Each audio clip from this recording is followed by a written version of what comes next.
যে বিমানে করে হাসিনা বাংলাদেশ থেকে বেরিয়ে যেতে সক্ষম হয়েছিল সেই বিমানটি ঠিক কতটা শক্তিশালী?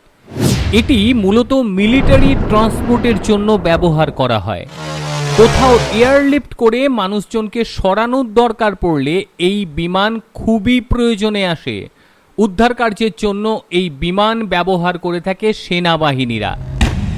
সোমবার প্রধানমন্ত্রীর পদে ইস্তফা দিয়ে দেশ ছাড়েন শেখ হাসিনা, আর তাকে সেনাবাহিনীর এই C-130J সুপার হারকিউলিস এয়ারক্রাফট বিমানের সাহায্যই নিতে হয়েছে।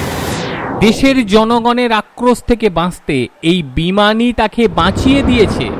এতে রয়েছে চারটি ইঞ্জিন, আর এই বিমানের নতুন ভার্সনে রয়েছে আরও অত্যাধুনিক প্রযুক্তি। ইউকের প্রতিরক্ষা মন্ত্রকের অনুমোদনে এই বিমান দেওয়া হয়েছে বাংলাদেশকে। লকহিড মার্কিন সংস্থার তৈরি এই বিমান উচ্চতায় 9 ফুট, প্রস্থে 10 ফুট, এটি 41 ফুট দীর্ঘ। এবড়ো খেবড়ো অপরিচ্ছন্ন যে কোনো জমিতে সহজেই অবতরণ করতে পারে এই বিশেষ বিমানটি। বিমানটির আধুনিক ভার্সনটি কিন্তু রয়েছে বাংলাদেশের হাতে। যেভাবে ঝড় বা বন্যা বাংলাদেশে হয়ে থাকে তাতে অত্যন্ত কার্যকারী C-130J সুপার হারকিউলিস এয়ারক্রাফট।